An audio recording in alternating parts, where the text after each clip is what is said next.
اعوذ باللہ من الشیطان الرجیم بسم اللہ الرحمن الرحیم والسلام على عباده الذين اصطفى خصوصا على افضلهم وخاتم النبيين محمد الامين وعلى آله وصحبه اجمعين اما بعد فاعوذ بالله من الشيطان الرجيم بسم الله الرحمن الرحيم الحمد لله رب العالمين الرحمن الرحيم مالك يوم الدين إياك نعبد وإياك نستعين اهدنا الصراط المستقيم صراط الذين أنعمت عليهم غير المغضوب عليهم ولا الضالين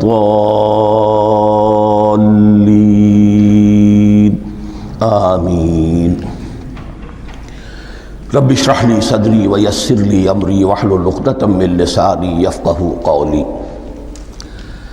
اللہم ربنا الہمنا رشدنا واعذنا من شرور انفسنا اللہم ارنا الحق حقا وارزقنا اتباعہ وارنا الباطل باطلا وارزقنا اجتنابہ اللہم ربنا یسر لنا امورنا کلها واتمم لنا بالخیر وتقبل منا فإنک خیر المتقبلین آمین یا رب العالمین۔ ابھی میں نے سورہ فاتحہ کی تلاوت کی اور آپ نے سماعت فرمائی۔ یہ سورہ مبارکہ مصحف کے اعتبار سے تو پہلی سورت ہے ہی، سب کو معلوم ہے، لیکن یہ بھی نوٹ کر لیجئے کہ یہ نزول کے اعتبار سے بھی سب سے پہلی مکمل سورت جو حضور پر نازل ہوئی وہ یہی ہے۔ اس سے قبل متفرق آیات نازل ہوئیں، 5 آیتیں سورہ علق کے آغاز میں، کچھ آیتیں سورہ قلم یا سورہ نون کے آغاز میں، کچھ آیتیں سورہ مزمل کی ابتدا کی، کچھ آیتیں سورہ مدثر کے آغاز کی۔ 5ویں وحی تقریباً اس پر اجماع ہے کہ یہ سورۃ الفاتحہ کی ہے اور یہ مکمل سورت ہے جو حضور پر نازل ہوئی۔ سورۃ الفاتحہ کے معنی ہوئے افتتاحی سورت، فتح یفتح کے معنی ہے کھولنا، مفتاح کنجی کو کہتے ہیں، چابی کو۔ تو یہ اوپننگ سورہ آف دی قرآن، قرآن حکیم کی افتتاحی سورت۔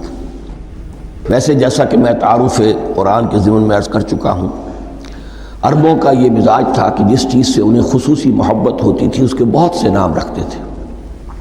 اس کے بھی بہت سے نام ہیں۔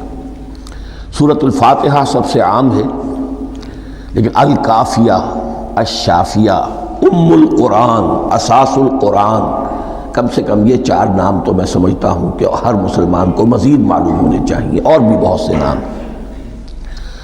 اس سورہ مبارکہ کی بالاتفاق و بالاجماع 7 آیتیں ہیں، اگرچہ ان کی ترتیب میں کچھ اختلاف ہے۔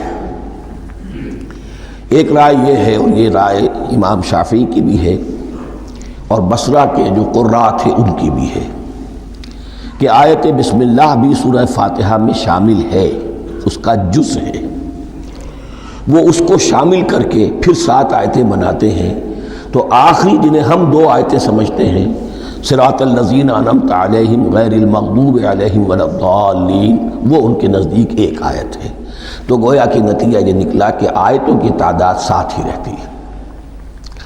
امام ابو حنیفہ رحمۃ اللہ علیہ کا موقف اور کوفے کے جو قراء تھے ان کا بھی موقف یہ ہے کہ آیت بسم اللہ نہ سورہ فاتحہ کا جز ہے نہ کسی اور سورت کا جز ہے، سوائے ایک مقام پر جہاں حضرت سلیمان علیہ السلام کا خط جو ہے نقل ہوا ہے، جنہوں نے ملکہ سبا کو لکھا تھا، انہ من سلیمان و انہ بسم اللہ الرحمن الرحیم۔ تو قرآن کے متن میں صرف اسی جگہ پر یہ آیت شامل سمجھتے ہیں، باقی یہ صرف علامت کے طور پر کہ یہاں سے ایک نئی سورت شروع ہو رہی ہے درج کی گئی ہے۔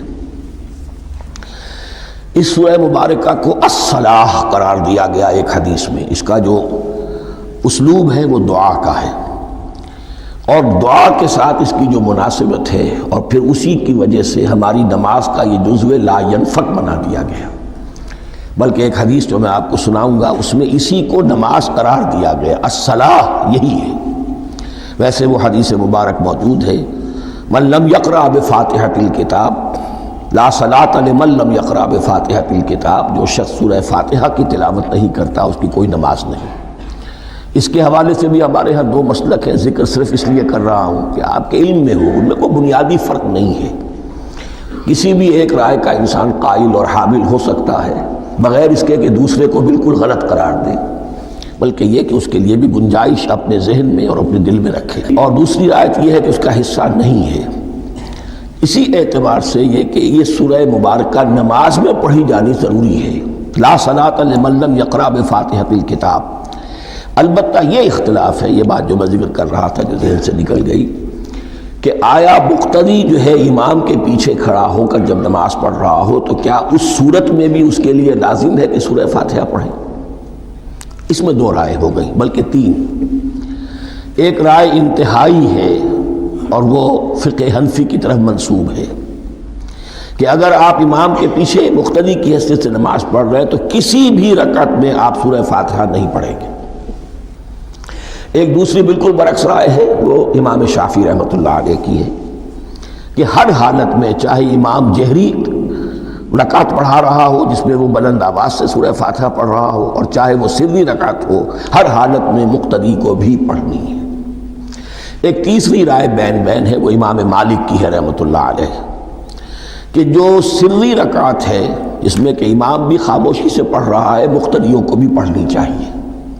جو جہری رکعت ہے جس میں کہ امام بلند آواز سے پڑھ رہا ہے، اس میں مقتدیوں کو خاموش رہ کر پوری توجہ جو ہے سننے پر صرف کر دینی چاہیے۔ اذا قرئ القرآن فاستمعوا له وانصتوا، جب قرآن پڑھا جا رہا ہو تو پوری توجہ اس کے پڑھنے پر مرکوز کر دو اور خود خاموش رہو۔ میرے اپنی رائے میں یہ تیسری رائے سب سے زیادہ صائب ہے، اور اس میں کسی طرح کی بھی کوئی پیچیدگی پیدا نہیں ہوتی۔ بہرحال اس سورہ مبارکہ کا جو اسلوب ہے میں نے عرض کیا دعائیہ ہے، البتہ قرآن مجید کے علم اور حکمت کے اعتبار سے، اس کے فلسفے کے اعتبار سے ایک بات سمجھ لینی چاہیے۔ قرآن کا فلسفہ یہ ہے کہ بنیادی ہدایت ہر انسان کے دل میں موجود ہے، بالقوہ، پوٹینشلی۔ یہ جو قرآن مجید یا اللہ کی کتابیں نازل ہوتی ہیں یہ انہیں ایکٹیویٹ کرتی ہیں، وہ اندر کی جو ڈورمنٹ کانشسنس ہے، خوابیدہ شعور جو ہے اسے بیدار کر کے، اور پھر یہ کہ اسے اجاگر کرتی ہیں۔ ہر سلیم الفطرت انسان اور سلیم العقل انسان، دو سلامتی شرط ہیں۔ سلیم الفطرت، نیچر پرورٹڈ نہ ہو، فطرت مسخ نہ ہو گئی ہو، عقل سلیم ہو۔ ان دونوں چیزوں کا نتیجہ یہ نکلتا ہے کہ وہ انسان از خود، بغیر کسی وحی کی رہنمائی کے، بغیر کسی نبی کی تعلیم کے سے استفادہ کیے ہوئے، از خود بھی کچھ حقائق تک پہنچ جاتا ہے۔ اور وہ حقائق کیا ہیں؟ نمبر ایک یہ کہ اس کائنات کا ایک خالق ہے اور وہ ایک ہے، اور وہ تمام صفات کمال سے متصف ہے۔ نمبر دو یہ کہ انسان کی زندگی صرف یہ زندگی نہیں ہے، بلکہ ایک اور زندگی ہے کہ جس میں اس زندگی کے اعمال کے نتائج برآمد ہوں گے۔ یہ دو باتیں، اس کی زیادہ وضاحت کے ساتھ جو ہے اس کا تذکرہ آئے گا سورہ لقمان میں، جہاں حضرت لقمان کی شخصیت کا تذکرہ ہے۔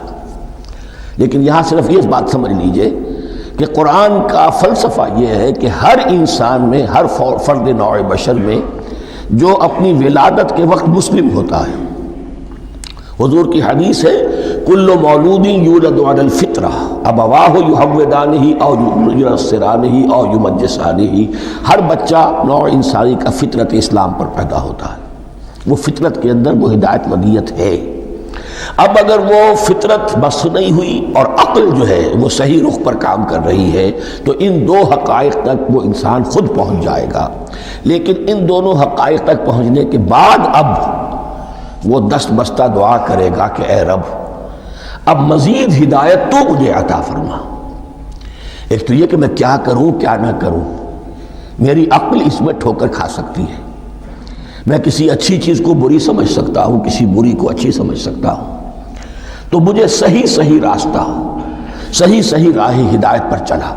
یہ دعا ہے جو انسان کرتا ہے جبکہ وہ ایمان باللہ اور ایمان بالآخرہ تک خود پہنچ چکا ہوتا ہے، اور یہ سمجھتا ہے کہ صحیح زندگی کا رخ یہی ہے کہ جس رب کو میں نے پہچانا ہے کہ وہ اس کائنات کا خالق ہے اور مالک ہے اور رب ہے، میں اس کی بندگی کروں، اس کی اطاعت کروں، اس کا حکم مانوں، اس کے راستے پر چلوں۔ لیکن وہ راستہ کون سا ہے؟ اس کے لیے پھر دست بدعا ہوتا ہے کہ پروردگار تو میری رہنمائی فرما۔ یہ مقام ہے کہ جہاں آپ سمجھ لیجئے اپنے آپ کو بھی آج اس جگہ پر تصور کرتے ہوئے پھر اس سورہ مبارکہ کو پڑھیے کہ آپ اس مقام پر اللہ کے فضل و کرم سے پہنچ چکے ہیں کہ اللہ کو آپ نے پہچان لیا اور اس کی توحید کو جان لیا، اس کی جملہ صفات کمال سے آپ واقف ہو گئے۔ آپ یہ بھی وہ جان گئے کہ بڑھ کر اس کے حضور میں حاضر ہونا ہے اور وہ حساب کتاب لے گا۔ پھر آپ نے یہ عہد بھی کر لیا کہ اب زندگی گزارنی ہے اس رب کی بندگی میں، اسی کی فرما برداری میں۔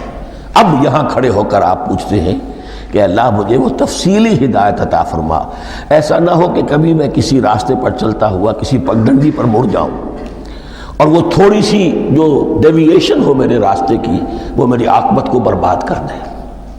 یک لحظہ غافل گشتم اور صد سال راہم دور شد، اس لیے کہ ہوتا یہی ہے سیدھے راستے سے ذرا سی کوئی پگڈنڈی جو ہے تھوڑے سے اینگل پر نکلی ہے، لیکن جب چلتے جائیں گے آپ تو جتنا آگے بڑھیں گے اس پر، اس راہ صراط مستقیم سے آپ اتنے ہی زیادہ دور ہوتے چلے جائیں گے۔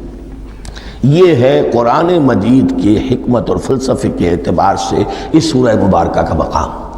اب آئیے ہم بسم اللہ کرتے ہیں۔ بسم اللہ الرحمن الرحیم، شروع کرتا ہوں میں اللہ کے نام سے جو رحمان اور رحیم ہے۔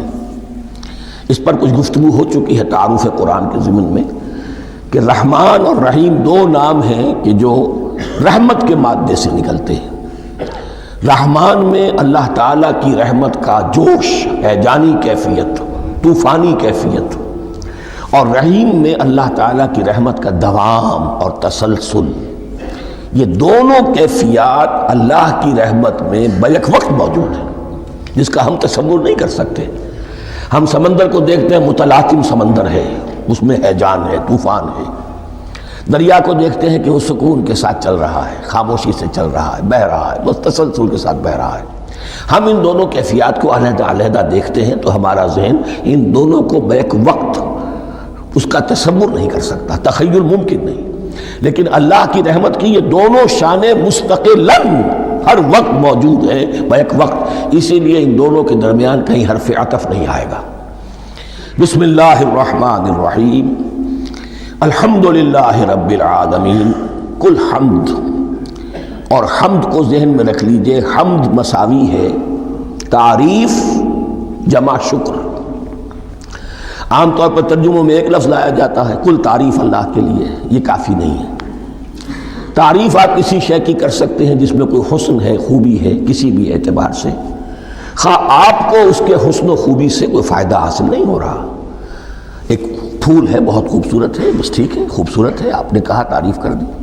شکر کرتے ہیں آپ اس شے کا جس سے آپ کو کوئی فائدہ پہنچا ہو، استفادہ ہوا ہو، آپ کی کوئی ضرورت پوری ہوئی ہو، آپ کی کوئی مشکل رفع ہوئی ہو۔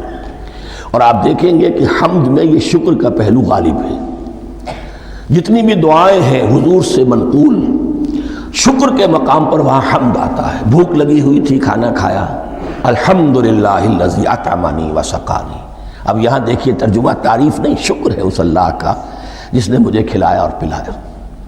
آپ بیت الخلاء سے باہر آئے، نجاستیں آپ سے دور ہو گئیں، طبیعت میں انشراح ہوا، الحمدللہ الذی اذھب عنی الاذی وعافانی۔ وہ شکر ہے اس اللہ کا جس نے اذیت بخش چیزیں مجھ سے دور کر دیں اور مجھے عافیت بخشی۔ تو یہ الحمدللہ رب العالمین، اللہ تعالیٰ کا حسن و کمال اور حسن و جمال اپنی جگہ بھی اس انتہا کا ہے کہ جتنی تعریف اس کا حق ہے ہم کر ہی نہیں سکتے، لیکن اس کے احسانات اور انعامات ہم پر اتنے ہیں کہ ہم ان کو بھی گن نہیں سکتے۔ لہٰذا ایک ہی احصاء ہم نے کر دیا الف لام کے ساتھ، الحمدللہ رب العالمین، تمام تعریفیں اور کل شکر اللہ کے لیے ہیں کہ جو تمام جہانوں کا پروردگار ہے، رب ہے، مالک ہے۔ رب میں ایک مفہوم ہوتا ہے ربوبیت کا، اور اس میں مفہوم شامل ہوتا ہے تربیت کا، ربیانی صغیرہ۔ تو مالک ہونا اور تربیت دینا، آپ جس شے کے مالک ہوں گے آپ چاہیں گے اس میں بڑھوتری ہو، اس میں اضافہ ہو، نشو و نما پائے۔ تو یہ دونوں چیزیں آپس میں ایک دوسرے کا جڑی ہوئی ہیں، پروردگار بھی اور مالک بھی۔ عام طور پر عربی میں رب کا لفظ مالک کے لیے آتا ہے، رب البیت، رب الدار، رب المال۔ تو مالک وہاں پر ظاہر بات ہے کہ اس سے مراد کیا ہے؟ مال والا، گھر والا، گھر کا مالک۔ تو کل شکر اور کل تعریف اس اللہ کے لیے ہے جو تمام جہانوں کا مالک بھی ہے اور پروردگار بھی ہے۔ الرحمن الرحیم، رحمان ہے اور رحیم ہے۔ اب دوبارہ اس کی میں وضاحت نہیں کروں گا۔ مالک یوم الدین، یوم دین کا مختار مطلق ہے۔ دین عربی زبان میں کہتے ہیں بدلے کو، دناہم کما دانو، کما تدینو تو دانو، یہ کہاوت ہے۔ جیسے اردو میں ہم کہتے ہیں جیسا کرو گے ویسا بھرو گے، کما تدینو تو دانو، تو یہ ہے بدلہ۔ اس کا بنیادی مفہوم جو ہے وہ بدلہ ہے۔ تو بدلے کا ایک دن ہے جس دن فیصلہ ہوگا کہ کون کیا کما کر لایا ہے اور اسے کیا بدلہ ملنا چاہیے۔ آیا اس کا برائیوں کا پلڑا بھاری ہے کہ اسے سزا ملنی چاہیے، یا اس کی حسنات اور نیکیوں کا پلڑا بھاری ہے کہ اسے جزا ملنی چاہیے، اس کا انعام اور اکرام کے ساتھ معاملہ کیا جانا چاہیے۔ وہ ایک دن ہے، اسے ہم یوم القیامہ کہتے ہیں۔ اور لیکن اصل بات جو یہاں کہی گئی، یعنی ایک جملے میں تین باتوں کا اعتراف ہو رہا ہے۔ بعث بعد الموت، ایک دن آئے گا کہ ہم مرنے کے بعد تمام انسان اٹھا لیے جائیں گے، پھر حساب و کتاب، پھر اللہ کے ہاں حاضری ہوگی اور حساب کتاب ہوگا۔ اور تیسرے یہ کہ اس حساب کتاب کے دن کا مختار مطلق اللہ ہے، یعنی کسی اور کو اپنے ذہن میں سہارا بنا کر آپ زندگی گزاریں کہ وہ مجھے چھڑا لے گا، یا وہ ہستی جو ہے اتنی زوردار ہے کہ وہ مجھے بچا لے گی، اس سے اپنے دل کو، اپنے ذہن کو بالکل پاک کر لیجئے۔ مالک یوم الدین، ایک دوسری جگہ پر قرآن میں آیا ہے، اس روز کوئی پکارنے والا پکارے گا لمن الملک اليوم للہ الواحد القہار، آج کے دن کس کا اختیار مطلق ہے؟ اور پھر کہا جائے گا اللہ کے لیے، الواحد قہار، جو پوری طرح چھایا ہوا ہے، مستولی ہے۔ تو مالک یوم الدین، جو جزا و سزا کے دن کا مالک ہے۔ اب یہاں سے کلام ایک رخ بدل رہا ہے۔ ابھی تک تو یہ غائبانہ انداز میں کلام ہو رہا ہے، اللہ سے خطاب نہیں آیا اس میں ابھی۔ الحمدللہ رب العالمین الرحمن الرحیم مالک یوم الدین، اب خطاب ہے ایاک نعبد و ایاک نستعین، ہم صرف تیری ہی بندگی کرتے ہیں اور کریں گے، اور ہم صرف تجھ ہی سے مدد مانگتے ہیں اور مانگیں گے۔ یہ ترجمہ میں کیوں کر رہا ہوں کہ یہ فعل مضارع ہے۔ عربی زبان میں فعل مضارع حال اور مستقبل دونوں کو کور کرتا ہے۔ ایاک کا جو ہے مفعول فاعلی جو ہے، مفعول جو ہے اس میں ضمیر مفعولی اسے پہلے لا کر حشر کا مضمون پیدا ہو گیا۔ ہم تیری بندگی کرتے ہیں نہیں، ہم تیری ہی بندگی کرتے ہیں اور کریں گے۔ حال میں ترجمہ کیجئے تو یہ اظہار حال ہے، اور مستقبل میں ترجمہ کیجئے تو یہ ایک عہد ہے، قول و قرار ہے، بہت بڑا معاہدہ ہے۔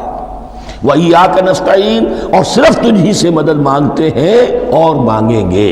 اس میں بھی حال کا ترجمہ اظہار حال، اللہ کرے کہ واقعی ہمارا حال وہی ہو، جب ہم یہ الفاظ کہتے ہیں تو واقعتاً ہم اس پر پورے اتر رہے ہوں کہ اسی کی بندگی کر رہے ہوں اور اسی سے ساری استعانت اور استمداد کر رہے ہیں۔ جہاں تک مستقبل کا تعلق ہے وہ پھر ایک عہد ہے، اہدنا الصراط المستقیم، یہ مقام وہ آ گیا کہ یہاں تک تو اے پروردگار ہم پہنچ گئے، تیرے فضل سے، تیرے کرم سے۔ فطرت سلیمہ بھی تیری عطا کردہ تھی، عقل سلیم بھی تیری ودیعت کردہ تھی، ان دونوں کی روشنی سے ہم یہاں تک تو پہنچ گئے۔ اب ہماری جو ضرورت ہے، احتیاج ہے، وہ کیا ہے؟ اہدنا الصراط المستقیم، ہدایت بخش ہمیں سیدھے راستے کی۔ یہاں دو باتیں سمجھ لیجئے۔ انفرادی سطح پر انسان کے لیے نہ معلوم کتنے مرحلے آتے ہیں ہر روز کہ جس میں وہ ایک چھٹک کر کھڑا ہو جاتا ہے، یہ کروں یا یہ کروں، دو آلٹرنیٹو سامنے آ رہے ہیں، فیصلہ کرنا مشکل ہو رہا ہے۔ قدم قدم پر ہدایت کی ضرورت ہے۔ اور اجتماعی طور پر نوع انسانی تین بڑے بڑے تمدنی مسائل میں واقعہ یہ ہے کہ تسلیم کر لیا جانا چاہیے کہ عقل انسانی اس کو راستہ نہیں دکھا سکتی۔ عام معاشرتی سطح پر مرد اور عورت کے درمیان حقوق اور اختیارات کا کیا توازن ہو، ناممکن ہے، انسان طے نہیں کر سکتا۔ انسان یا مرد ہے یا عورت ہے۔ عورت سوچے گی اپنے اپنے جذبات کا، اپنے خیالات کا لحاظ رکھے گی، مرد کے جذبات و احساسات کا اس کا کوئی تصور ہی ممکن نہیں۔ مرد سوچے گا اسے اپنے احساسات معلوم ہے، لیکن یہ کہ عورت کے احساسات سے وہ نابلد ہے، ان کو محسوس کر ہی نہیں سکتا۔ لا محالہ وہ اپنے بارے میں وہ جو بھی نظام بنائے گا اس میں وہ اپنی بالادستی رکھے گا۔ وہ تو ایک ہی ہستی ہو سکتی ہے کہ جو دونوں کی خالق ہے، مرد کی بھی عورت کی بھی، اور اس کو دونوں سے محبت ہے، دونوں کا خیر خواہ ہے، دونوں کا رب ہے، دونوں کو پروان چڑھانا چاہتا ہے۔ اسی طرح فرد اور معاشرہ یا ریاست، حکومت اور ریاست ہمیشہ یہ چاہتی ہے کہ سارے اختیارات ہمارے ہاتھ میں آ جائیں، ٹوٹلیٹیرین سوسائٹی ہو، بس ہم حکم دیں اور لوگ اس پر چلیں۔ افراد یہ چاہتے نہیں، ہمیں آزادی ہونی چاہیے۔ اب آپ دیکھیے کہ دنیا میں کتنے جھگڑے چلتے ہیں اسی پر، فریڈم فریڈم فریڈم۔ وہ فریڈم واقعتاً اپنی جگہ پر ایک شے ہے، افراد کی آزادی ہونی چاہیے، لیکن افراد کی آزادی اتنی نہ ہو جائے کہ وہ مادر پدر آزاد ہو جائے، کوئی قانون، کوئی قاعدہ، کوئی اخلاقی، کوئی حدود اور قیود جو ہے ان کا پابند نہ رہے۔ تو اب کہاں ہے وہ نقطہ اعتدال کہ جس میں انسان کے انفرادی آزادی، انفرادی اختیار اور ادھر اجتماعی مصلحتیں جو ہیں ان کو بیلنس کیا جا سکے؟ انسان طے نہیں کر سکتا، صرف اللہ ہی اس کے لیے نظام دے سکتا ہے۔ تیسرا مسئلہ ہے سرمایہ اور محنت، اس میں کیا توازن ہو؟ سرمایہ اور محنت دونوں مل کر کچھ بنا رہے ہیں، کچھ پروڈیوس کر رہے ہیں۔ اب اس میں نفع جو ہوا ہے اس میں سرمایہ کا کتنا حصہ ہونا چاہیے اور لیبر کا کتنا ہونا چاہیے، کون طے کر سکتا؟ اس کے لیے بھی کہ ایسا نہ ہو کہ سرمایہ داری جو ہے آکاش بیل بن کر پورے معاشرے پر چھا جائے، اور غریب بیچارہ، مزدور بیچارہ، کاشتکار بیچارہ وہ گویا کہ چکی کے دو پارٹوں میں پس کر رہ جائے، اس کی کوئی حیثیت نہ رہ جائے۔ لیکن یہ کہ دوسری طرف اگر یہ کہ مزدور کا جو حق ہے اس سے زیادہ اس کو دے دیا جائے تو سرمایہ جو ہے وہ سکڑ جائے گا، شائی ہو جائے گا، وہ پھر میدان میں نہیں آئے گا۔ کیا کیا جائے؟ کون سا نقطہ عدل و اعتدال ہے؟ یہ تین مسائل ایسے ہیں، اہدنا الصراط المستقیم۔ تو یوں سمجھیے کہ ایک جو بنیادی ہدایت تھی، ایک اللہ کو پہچان لینا، یہ جان لینا کہ کل حسن و جمال اور تمام انعام و اکرام کا منبع اس کی ذات ہے، وہ رحمان ہے اور رحیم ہے، اور یہ جان لینا کہ مرنے کے بعد جی اٹھنا ہے، حساب کتاب ہے، فیصلہ ہوگا جزا و سزا کا، اور مختار مطلق اس دن کا اللہ ہے۔ پھر یہ عہد کر لینا ایاک نعبد و ایاک نستعین۔ اس کے بعد دعا، پروردگار ہمیں ہدایت پر قائم رکھ، ہماری ہدایت میں اضافہ فرما۔ اس ہدایت کے لفظ کو سمجھ لیجئے، بنیادی ہدایت، تفصیلی ہدایت، قدم قدم پر ہدایت، ہدایت پر ہدایت۔ والذین اہتدوا زادہم ہدی، جو لوگ ہدایت کے راستے پر آتے ہیں اللہ ان کی ہدایت میں اضافہ کرتا ہے۔ تو یہ قدم قدم پر ہمیں ہدایت کی ضرورت ہے اور مرحلہ وار ضرورت ہے۔ ہدایت اس کو بھی کہتے ہیں کہ کسی نے آپ سے کوئی پتہ پوچھا، آپ نے کہا ادھر جانا، پھر دوسری گلی میں مڑنا، پھر جانا دو تین لائٹیں چلے جانا، پھر مڑنا، وغیرہ وغیرہ، یہ بھی ہدایت ہے۔ نظری طور پر آپ نے بتایا ہے۔ ایک ہدایت یہ ہوئی کہ بھائی میں چلتا ہوں آپ کے ساتھ، میں آپ کو وہاں تک پہنچا دوں گا تاکہ آپ کو دقت نہ ہو، آپ نے منزل تک پہنچا دیا۔ ان دونوں کے درمیان، یہ تو میں نے ایک فرد کی مثال دی ہے، اللہ اور بندے کے درمیان نہ معلوم کتنے مراحل ہیں ہدایت کے۔ تو کسی وقت بھی انسان اپنے آپ کو ہدایت خداوندی سے مستغنا نہیں سمجھ سکتا، اور نہیں تو پروردگار جو ہدایت دی ہے اس پر ہدایت پر قائم رکھ۔ کیا پتہ شیطان کا کوئی حملہ، کیا پتہ ہمارے نفس کی کوئی شرارت کسی ایسے رخ پر ہمیں ڈال دے کہ اب تک کی ساری کمائی بھی ضائع ہو جائے۔ لہذا یہ نہ سمجھیے کہ جب یہ ساری چیزیں ان کو معلوم تھی، وہ ان چیزوں کا تو اقرار کر رہے تو اب ہدایت کون سی مانگ رہے ہیں؟ تو ہدایت کا تو بڑا میدان کھلا ہوا ہے، اور اس ہدایت کی وہ جو میں نے آخری شکل آپ کو بتائی ہے کہ منزل مقصود تک پہنچا دے، یہ ہدایت بھی قرآن مجید میں اس معنی میں بھی لفظ آیا ہے کہ اہل جنت جب جنت میں داخل ہوں گے تو جو ترانہ حمد ان کی زبان پر اس وقت ہوگا وہ کیا ہے؟ الحمدللہ الذی ہدانا لہذا وما کننا لنہتدی لولا ان ہدانا اللہ، کل شکر اس اللہ کا جس نے ہمیں یہاں تک پہنچا دیا، ہدایت دی یہاں تک پہنچا دیا، اور ہم ہرگز نہ پہنچ پاتے، ہم ہرگز ہدایت یافتہ نہ ہو سکتے اگر اللہ ہی ہمیں ہدایت نہ دیتا۔ اہدنا الصراط المستقیم، سیدھا راستہ، صراط الذین انعمت علیہم، اب اس کی مزید وضاحت ہے، راستہ اس کا ان لوگوں کا جن پر تیرا انعام ہوا۔ یہ کون لوگ ہیں؟ اس کی وضاحت آپ کو ملے گی سورہ نساء میں، من یطع اللہ والرسول فاولئک مع الذین انعم اللہ علیہم من النبیین والصدیقین والشہداء والصالحین۔ 4 طبقات ہیں منعم علیہم جن پر اللہ کا انعام ہوا ہے۔ چوٹی پر انبیاء کرام، اس کے بعد صدیقین کرام، اس کے بعد شہداء عظام، اس کے بعد عام صالح مسلمان، صالح ہو۔ یہ بیس لائن ہے، اس سے اوپر کا درجہ شہداء کا ہے، اس سے اوپر کا درجہ صدیقین کا ہے، اور پھر اس سے اوپر کا درجہ انبیاء کا ہے۔ انبیاء میں سے پھر وہ بھی ہوتے ہیں کہ جو اولو العزم میں من الرسل ہیں، لیکن یہ 4 طبقات ہیں، ان کے راستے پر ہمیں چلا۔ غیر المغضوب علیہم ولا الضالین، جو مغضوب علیہم نہیں ہوئے، جن پر تیرا غضب نہیں ہوا، اور غضب ہوتا ہے ان پر کہ جو ہدایت کے واضح ہونے کے بعد ہدایت کو ترک کر دیں، وہ ہے مغضوب علیہم۔ جنہیں ہدایت مل گئی ہو، ہدایت کو پہچان لیا ہو، پھر اپنی شرارت نفس کی وجہ سے، اپنی نفسانیت کی وجہ سے، اپنے تکبر کی وجہ سے، اپنے حسد کی وجہ سے وہ اس حق کو رد کر دیں، اس کو ترک کر دیں، ان پر اللہ کا غضب آتا ہے۔ اور اس میں اس کی بہت بڑی مثال تاریخ کے اعتبار سے یہودی ہیں۔ اللہ نے انہیں ہدایت دی، کتابیں عطا کی، تورات، انجیل، زبور، سینکڑوں نبی ان میں مبعوث کیے، 1400 برس تک نبوت کا تار ٹوٹا ہی نہیں، مسلسل۔ ابتدا میں بھی 2 نبی، موسیٰ اور ہارون، اور اختتام پر بھی 2 نبی، عیسیٰ اور یحییٰ علیہ السلام، اور ان کے مابین کوئی لمحہ نہیں آیا ہے تاریخ بنی اسرائیل میں جبکہ کوئی نہ کوئی نبی موجود نہ ہو۔ لیکن انہوں نے اپنی شرارت نفس کی وجہ سے ہدایت تورات سے بھی منہ موڑا، اور پھر سب سے بڑی بات یہ کہ ہدایت محمدی سے، ہدایت قرآنی سے بھی صلی اللہ علیہ وسلم منہ موڑا، وہ ہے مغضوب علیہم ولا الضالین، اور نہ ہی گمراہ ہوئے۔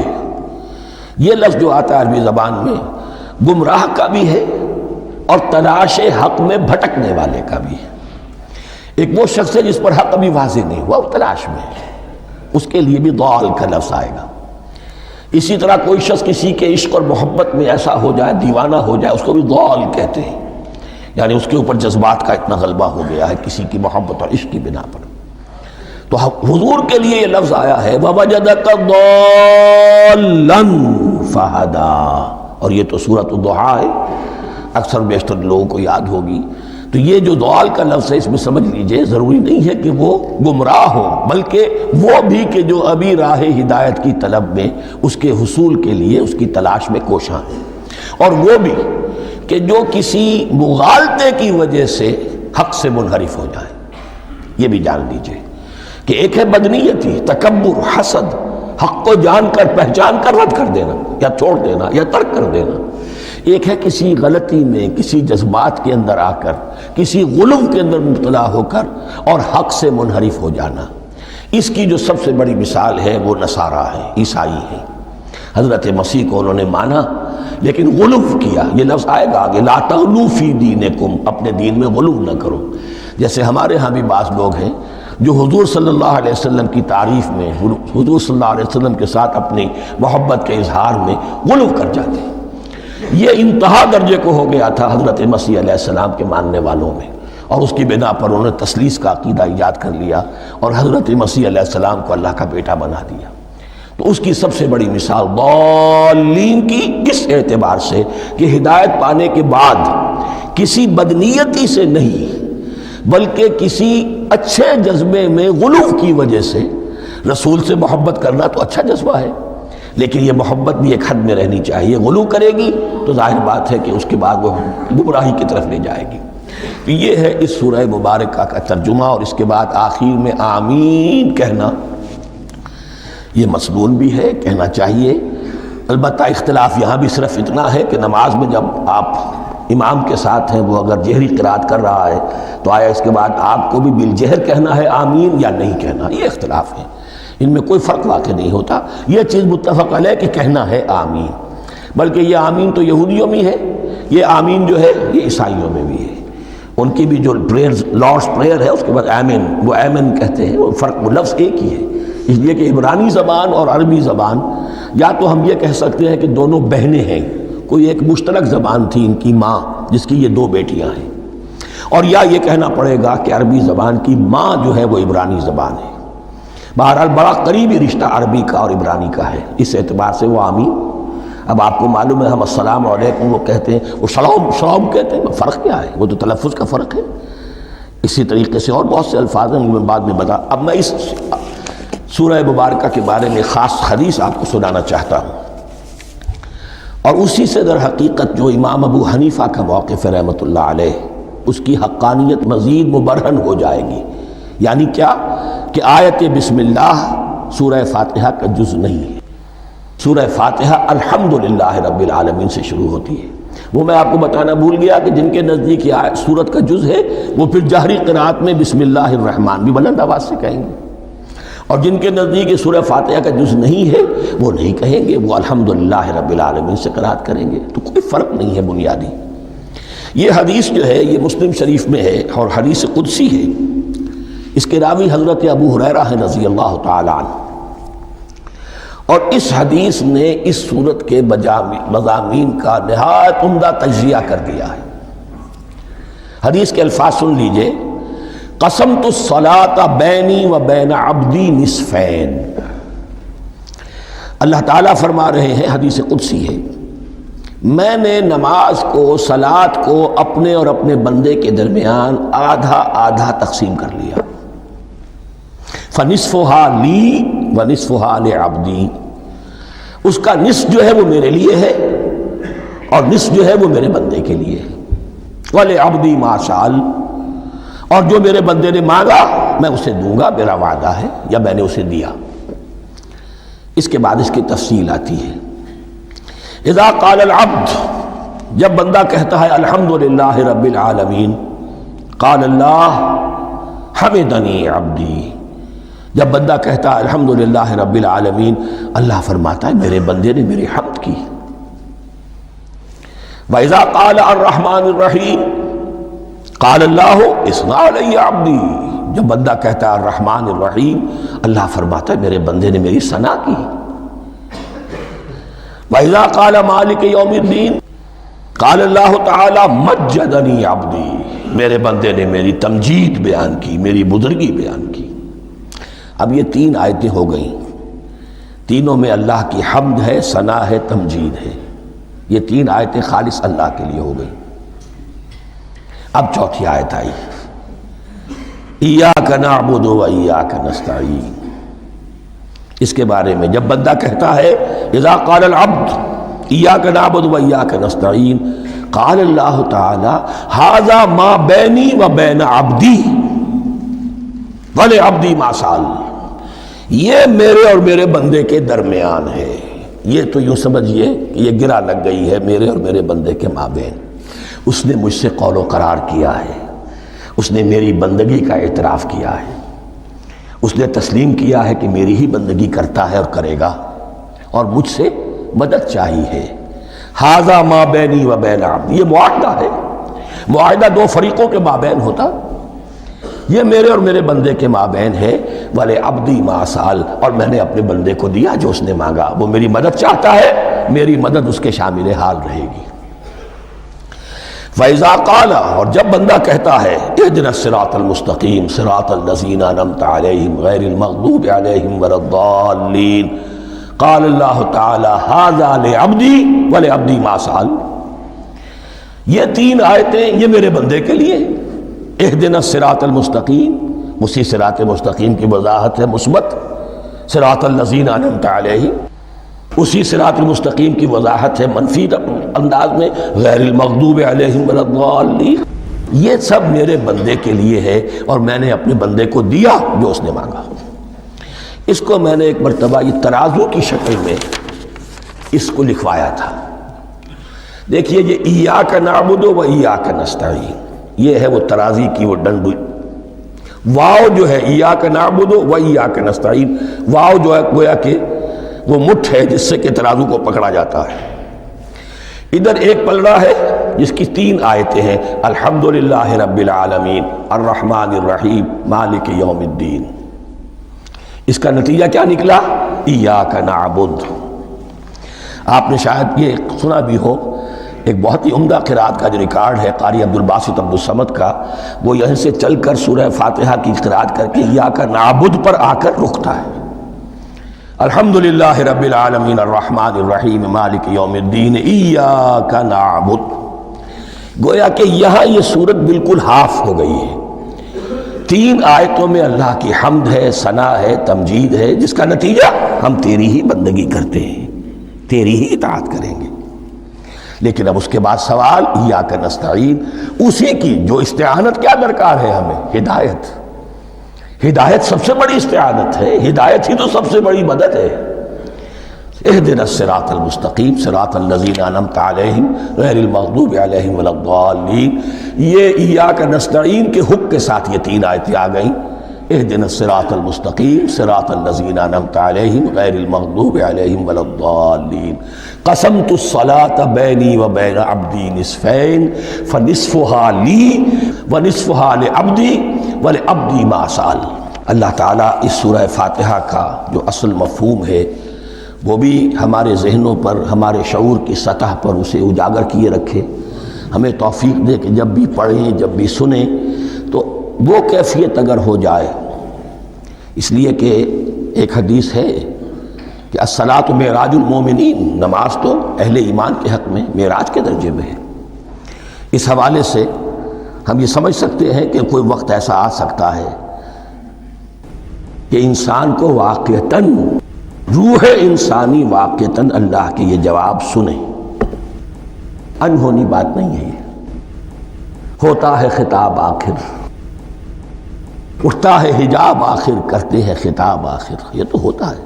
مخاطبہ الہی، یہ تو میں نے عرض کیا کہ ثابت ہے، مخاطبہ، محادث اور تحدیث، اللہ بندوں سے کلام کرتا ہے۔ اب آئیے بسم اللہ الرحمن الرحیم، اب یہ سورہ بقرہ شروع ہو رہی ہے۔ سورۃ البقرہ جو 286 آیات پر مشتمل ہے، تقریباً 2.5 پاروں پر پھیلی ہوئی ہے۔ ہر شخص جانتا ہے کہ یہ قرآن حکیم کی حجم کے اعتبار سے سب سے بڑی سورت ہے، لیکن یہ معاملہ صرف حجم کا نہیں ہے۔ نبی اکرم صلی اللہ علیہ وسلم نے اسے سنام القرآن قرار دیا ہے۔ آپ نے فرمایا لکل شیء سنام، ہر چیز کی ایک چوٹی ہوتی ہے، جیسے اونٹ کا کوہان ہوتا ہے۔ فسنام القرآن البقرہ، سنام القرآن، قرآن کی چوٹی جو ہے وہ سورۃ البقرہ ہے۔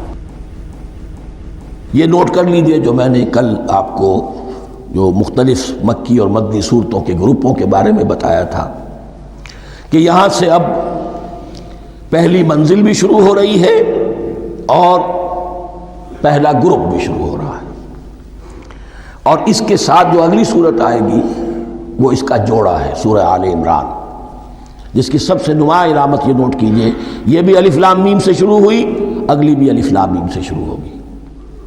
اس کے بعد 2 صورتیں مدنی اور ہیں، لیکن ان دونوں میں نہ حروف مقطعات ہے، نہ کوئی اور تمہیدی کلام ہے، براہ راست خطاب سورہ نساء میں یا ایھا الناس اور سورہ مائدہ میں یا ایھا الذین آمنوا، کوئی تمہیدی بات نہیں، کوئی حروف مقطعات نہیں، براہ راست خطاب۔ وہ ایک جوڑا ہے سورہ نساء اور سورہ مائدہ، اور یہ ایک جوڑا ہے سورہ بقرہ اور سورہ آل عمران۔ سورہ بقرہ اور سورہ آل عمران کو نبی اکرم صلی اللہ علیہ وسلم نے الزہراوین بھی قرار دیا ہے۔ زہرا کہتے ہیں بڑی روشن چیز کو، یہ حضرت فاطمہ رضی اللہ تعالی عنہ کے نام کے ساتھ آتا ہے، فاطمۃ الزہراء، تو زہرا بہت روشن دمکتی ہوئی شے۔ الزہراوین یہ دو نہایت دمکتی ہوئی صورتیں ہیں جو قیامت کے دن دو بدلیوں کی شکل میں ظاہر ہوں گی، حضور نے فرمایا، اور جو لوگ ان صورتوں سے محبت کرتے تھے ان پر سایہ کریں گی۔ اللہم ربنا اجعلنا منہم، ہمیں اللہ تعالیٰ ان میں شامل فرما دے۔ اس سورہ مبارکہ کو دو حصوں میں تقسیم سمجھیے۔ ویسے تو یہ کہ رکوع آئیں گے، پارے بھی بدلیں گے اس میں، لیکن حصے دو ہیں۔ پہلے حصے میں اصل روح سخن سابقہ امت مسلمہ سے ہے، یہود سے، بنی اسرائیل سے۔ دوسرے حصے میں اصل خطاب موجودہ امت مسلمہ سے ہے، امت محمد سے صلی اللہ علیہ وسلم۔ پہلے حصے میں 18 رکوع ہیں لیکن آیات 152 ہیں، دوسرے حصے میں 22 رکوع ہیں لیکن آیات 134 ہیں۔ گویا کہ اس سے آپ کو توازن نظر آئے گا کہ اگرچہ ادھر رکوعوں کی تعداد کم ہے 18 لیکن آیات کی تعداد زیادہ ہے 152، دوسرے حصے میں رکوعوں کی تعداد زیادہ ہے 22 لیکن آیات کی تعداد 134۔ اسی لیے اس کا ایک نام میں نے تجویز کیا ہے، وہ اس لیے تاکہ کچھ حقائق آپ کے ذہنوں میں ان ناموں کے حوالے سے بھی انشاءاللہ محفوظ ہو جائیں گے۔ سورۃ الامتین، دو امتوں کی صورت، اس لیے کہ تقریباً نصف اس کی ساری بحث جو ہے، مرکزی بحث، وہ سابقہ امت مسلمہ بنی اسرائیل، اور دوسرا نصف اس میں سارا خطاب وہ ہے موجودہ امت مسلمہ یعنی امت محمد صلی اللہ علیہ وسلم۔ اس کا جو پہلے 18 رکوع ہے یا پہلا حصہ ہے، اس کے اندر ڈویژن فردر ہوگی ورٹیکل، عمودی، پہلے 4 رکوع، پھر 10 رکوع، پھر 4 رکوع۔ لیکن جو 22 رکوع ہیں دوسرے حصے کے، دوسرے نصف کے، اس میں ڈویژن جو ہے جو ہاریزونٹل ہے، وہ افقی تقسیم ہے، عمودی نہیں، افقی۔ وہ میں بعد میں بیان کروں گا جب ہم وہاں پہنچ جائیں گے۔ ان کو پہلے سمجھ لیجئے کہ اس پہلے حصے کی جو تقسیم میں نے کی ہے، پہلے 4 رکوع، پھر 10 رکوع اور پھر 4 رکوع۔ پہلے 4 رکوع یوں سمجھیے کہ پورے قرآن مجید کے لیے اس کی حکمت اور فلسفے کا جو حصہ مکی قرآن میں بیان ہو چکا تھا اس کا خلاصہ ہے۔ جب یہ صورت نازل ہو رہی ہے تو یہ تو مدینہ میں حضور تشریف لا چکے ہیں، 12-13 سال جو ہے گزر چکے ہیں، اور ان 12-13 سالوں کے دوران 2/3 قرآن نازل ہو چکا ہے۔ اس میں جو بھی حکمت، فلسفہ اور بنیادی دعوت، یہ جو چیزیں مکی قرآن میں بیان ہوئیں، ان کا خلاصہ نچوڑ نکال کر یہاں 4 رکوعوں میں رکھ دیا گیا۔ اگرچہ ان میں بھی جب گہرائی میں آپ دیکھیں گے تو روح سخن جو ہے وہ بنی اسرائیل کی طرف ہے، وہ میں بعد میں عرض کروں گا، لیکن اضافی طور پر یہ سمجھ لیجئے کہ پورے مکی قرآن کے حکمت اور پیغام کا خلاصہ ان 4 رکوعوں میں۔ پھر 10 رکوع ہیں جن میں براہ راست خطاب ہے سابقہ امت مسلمہ، یا بنی اسرائیل۔ اس کے بھی 2 حصے ہیں۔ پہلے ایک رکوع میں دعوت ہے، بڑا انداز اس کا بڑا پیارا ہے، اس میں دعوت ہے، ایمان لاؤ محمد پر صلی اللہ علیہ وسلم۔ اور اس کے بعد 9 رکوع ہیں ملامت کے، ملامت، تنقید، تم نے یہ کیا اور یہ کیا اور یہ کیا، ہم نے یہ احسان کیے، یہ احسان کیے، یہ احسان کیے، تم نے یہ ناشکری کی، یہ ناشکری کی، یہ ناشکری کی۔ اور اس سب کا نتیجہ آخری 4 رکوعوں میں ہے کہ اب تمہیں اس منصب سے معزول کیا جا رہا ہے جس پر تم 2000 برس تک فائز رہے ہو، اور تمہیں ہٹا کر اب ایک نئی امت محمد کی شکل میں جو وجود میں آ چکی ہے صلی اللہ علیہ وسلم، اسے اس پر فائز کیا جا رہا ہے۔ اور اس کی علامت کے طور پر اسے میں کہا کرتا ہوں کورونیشن، تاج پوشی۔ ایک امت معزول، دوسری امت اس کا نصب ہو رہا ہے، اس کی تاج پوشی کے لیے سمبل، علامت کیا ہے؟ قبلہ تحویل، وہ قبلہ یروشلم سابقہ امت کا قبلہ اب ادھر رخ نہیں ہوگا، اب اہل توحید کا قبلہ یہ مکے کی طرف ہوگا، بیت اللہ کی طرف ہوگا۔ تو تحویل قبلہ کا مضمون ہے جو ان 4 رکوعوں میں آتا ہے۔ تو یہ میں نے تھوڑی سی تمہید جو ہے آپ کے سامنے رکھ دی ہے۔ اب بسم اللہ کیجئے۔ بسم اللہ الرحمن الرحیم۔ الف لام میم۔ الف لام میم یہ حروف مقطعات ہیں، یہ علیحدہ علیحدہ پڑھے جاتے ہیں، علم نہیں پڑھ سکتے اس کو۔ الف لام میم، ہا میم ہے، ہا علیحدہ میم علیحدہ، اگرچہ لکھے ہوئے ہوتے ہیں جڑے ہوئے، کاف ہا یا عین صاد لکھے ہوئے جڑے ہوئے، پڑھے جائیں گے علیحدہ علیحدہ، قطع علیحدہ کرنا۔ تو حروف مقطعات ان کے بارے میں ایک بات تو جو ہے اجماعی ہے، سب کے نزدیک مسلم ہے، ان کا کوئی حتمی مفہوم اور ان کے حتمی معنی کسی کو معلوم نہیں سوائے اللہ اور اس کے رسول کے۔ اس معنی میں یوں بھی کہا گیا یہ کوڈ ورڈز ہیں، جیسے کہ کوئی میسیجز جو ہیں ادھر ادھر بھیجے جاتے ہیں، سیکرٹ میسیجز، تو کچھ کوڈ ورڈز ہوتے ہیں جس سے سمجھ میں آتا ہے کہ یہ بات واقعتاً صحیح سورس سے آ رہی ہے، واللہ عالم۔ لیکن اس کا کوئی مفہوم اور اس کے معنی جو ہیں وہ اتفاق اس پر ہے، اگرچہ بعض حضرات نے کچھ اپنی سی کوشش کی ہے، کچھ مفہوم جو ہے بنانے کی، وہ اپنی جگہ پر ہے، لیکن یہ کہ کسی حضرت عبداللہ ابن عباس رضی اللہ تعالیٰ عنہما نے بعض ایسی کوششیں کی ہیں، لیکن ان کی رائے کو بھی ان کی ذاتی رائے سمجھا گیا ہے، امت نے اسے قبول نہیں کیا۔ اجماع اور کنسنسس اسی پر ہے کہ اس کے معنی اور مفہوم کسی کو معلوم نہیں سوائے اللہ اور اس کے رسول کے۔ البتہ بعض چیزیں ایسی ہیں کہ وہ اگر نوٹ کر لی جائیں تو شاید آئندہ ہے اس میں کچھ راز کھلنے کے امکانات پیدا ہو جائیں۔ دیکھیے عربی زبان کے جو الفابیٹس ہیں ان کی تعداد 29 ہے یا 28 ہے، میں بتا چکا ہوں۔ الف اور حمزہ کو ایک سمجھیں تو 28 ورنہ 29۔ پہلی بات یہ نوٹ کیجئے، قرآن حکیم کی 114 صورتوں میں سے 29 صورتوں میں ان کے شروع میں یہ حروف مقطعات آئے ہیں۔ دوسری بات یہ کہ اس میں 28 کا نصف کیجئے تو 14 استعمال ہوئے، 14 نہیں استعمال ہوئے، بالکل آدھی تعداد استعمال ہوئی ہے۔ تیسرے یہ کہ جو شروع اور آخر اور درمیان 3 حصوں میں تقسیم کر دیجئے آپ، 9 9 9 پلواڑی 27، ایک طرف 10 رہ جائیں گے۔ پہلے حصے میں سے بہت کم حروف لیے گئے، بہت کم، آخری حصے کے تقریباً تمام حروف ہیں تقریباً۔ درمیانی حصہ وہ ہے کہ جس میں آپ نے دیکھا ہے کہ عربی میں جوڑوں کی شکل میں ہے، صاد ضاد، فرق کیا ہے نقطے کا، سین شین فرق کیا ہے نقطوں کا، را زا فرق کیا ہے نقطے کا۔ تو جو بھی نقطے والا لفظ ہے وہ نہیں لیا گیا، اور جو بغیر نقطے کے غیر منقوط ہے وہ لیا گیا۔ پھر اس میں 3 صورتیں ہیں جن میں ایک ایک حرف آیا ہے، سورہ قاف، سورہ نون، سورہ صاد۔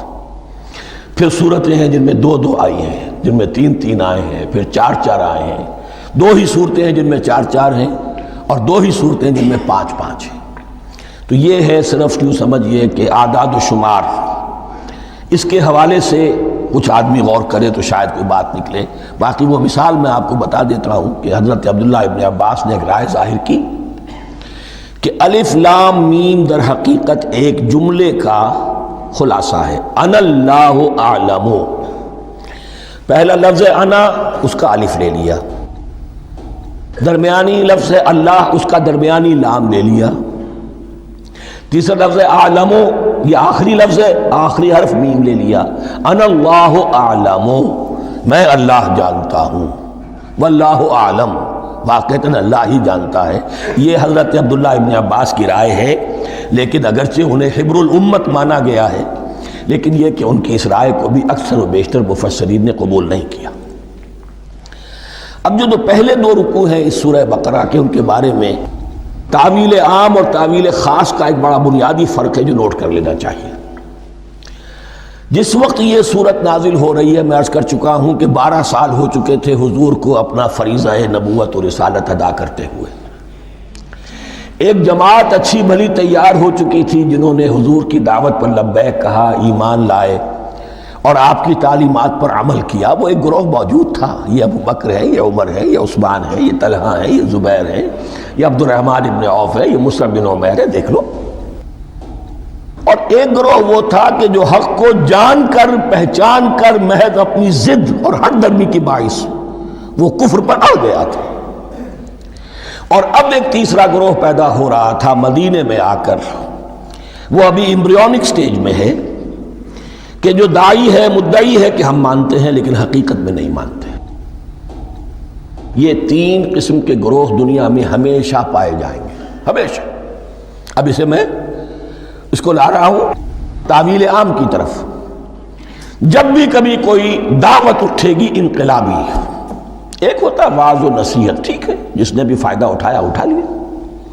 ایک ہوتی ہے دعوت انقلابی، وہ انقلابی دعوت کا ہدف ہوتا ہے نظام کو بدلنا۔ نظام بدلتا ہے تو ظاہر بات ہے کہ جو لوگ اس نظام میں جن کے ویسٹڈ انٹرسٹ ہیں اور جن کو پریولیجز حاصل ہیں، جن کے مفادات ہیں، وہ تو لازماً اپنے نظام کا تحفظ کریں گے۔ ٹکراؤ ہوگا، تصادم ہوگا، تصادم میں جانی نقصان بھی ہوگا، مالی نقصان بھی ہوگا۔ یہ گویا کہ کسی انقلابی دعوت کے لوازم ہیں۔ اگر یہ شاید نہ ہو تو دعوت انقلابی ہے ہی نہیں۔ اس اعتبار سے ہر انقلابی دعوت کے جواب میں تین طبقے پیدا ہو جاتے ہیں۔ ایک وہ کہ جو اس دعوت کو قبول کرتے ہیں دیانت کے ساتھ، خلوص کے ساتھ، اخلاص کے ساتھ، اور پھر پوری جواں مردی کا ثبوت دیتے ہیں، ہر چہ بعد آباد، اب جو آئے سو آئے، جان دینی پڑے حاضر ہیں، مال دینا پڑے حاضر ہیں، کوئی تکلیف آئے، کوئی مشقت آئے، کوئی مصیبت آئے، کوئی قربانی کرے، حاضر۔ جب پکارا گیا واپس نہیں پھیرا کوئی فرمان جنوں کا، اور تنہا نہیں لوٹی کبھی آواز جرس کی۔ خیریت جاں راحت تن صحت داماں، سب بھول گئیں مصلحتیں اہل ہوس کی۔ ایک وہ لوگ ہوتے ہیں، ایک وہ لوگ ہوتے ہیں کہ جو اڑ جاتے ہیں ضد پر، ہٹ درمی پر، ماننے کے باوجود، جاننے کے باوجود کہ بات تو ٹھیک ہے جو کہہ رہے ہیں، کیسے مان لیں؟ ہماری سیادت، ہماری چودراہٹ، ہمارے مفادات، ہمارے یہ ساری چیزیں، ان سب کے اوپر زد پڑ رہی ہے۔ یہ لوگ اڑ جاتے ہیں، اور پھر کوئی دعوت، کوئی نصیحت، کوئی مزید افہام و تفہیم ان کے حق میں مفید نہیں ہوتی۔ اس لیے کہ صحیح بات ہے جو کہتے ہیں کہ سوتے کو تو جگایا جا سکتا ہے، جاگتے کو کیسے جگائیں؟ کوئی سویا ہوا ہے تو آپ اسے جگا دیں گے، جو جاگا ہوا ہے لیکن وہ بنا ہوا ہے، وہ اٹھنے کو تیار ہی نہیں ہے، تو آپ کیسے اٹھا دیں گے اس کو؟ تو جو لوگ جان بوجھ کر حق کو پہچان کر رد کر دیتے ہیں، پھر ان کے حق میں کوئی دعوت، کوئی نصیحت، کوئی تبلیغ، کوئی انذار، کوئی تبشیر مفید نہیں ہوتی۔ تیسرا درجہ ایسے لوگوں کا ہوتا ہے جو یا تو شروع میں آتے ہی شرارت کے ارادے سے ہیں، کوئی مصلحت ہے جس کی وجہ سے اس دعوت کو قبول کر لیا، کوئی ذاتی منفعت ہے جس کے لیے قبول کر لیا، یا یہ کہ شروع میں تو اخلاص کے ساتھ آتے ہیں لیکن جب قربانی دینے کا وقت آتا ہے تو ان کے اندر سیرت و کردار کی وہ مضبوطی نہیں ہوتی کہ ہر چہ بعد آباد، یہ نہیں ہوتی۔ وہ پھر ڈگمگاتے رہتے ہیں، کبھی کچھ چلے پھر کہیں ٹھٹک کر رہ گئے، پھر کہیں کچھ چلے پھر ٹھٹک کر رہ گئے۔ یہ تیسرا طبقہ ہے کہ جو کہتا ہے، دعوی مدعی ہے کہ ہم نے مانا ہے، قبول کیا ہے، بات ٹھیک ہے، کچھ تھوڑا بہت چلتے بھی ہیں، لیکن جہاں مشکل آئی ٹھٹک کر کھڑے ہو گئے، اونھے منہ گر پڑے۔ یہ تیسرا طبقہ ہے۔ اس کے لیے لفظ ہمارے ہاں منافقین بھی ہے، لیکن اس رکوع میں آ کر ابھی ان 4 رکوعوں میں نہیں بلکہ سورہ بقرہ میں مکمل میں بھی کہیں نفاق کا لفظ نہیں آیا ہے، اس لیے کہ اسے مرض سے تعبیر کیا گیا۔ یہ مرض ہے ایک، اور اس مرض کے ذریعے سے لوگوں کے اندر جو ہے وہ ایک نفاق کا بیج پڑ رہا ہے، جو ظاہر ہوگا تو منافقت پوری کی پوری کھل کر سامنے آ جائے گی۔ روگ ہے انسانی شخصیت کا، اس حوالے سے وہ تیسری، اور یہ چونکہ اہم ترین حصہ تھا، اور یہ مرض اب شروع ہو رہا تھا مدینے میں، مکے میں نہیں تھا، لہذا زیادہ تفصیل سے اس کے بارے میں گفتگو ہوئی۔ اب ان 2 رکنوں کا سلسلے وار مطالعہ انشاءاللہ اس دوسری نشست میں کریں گے۔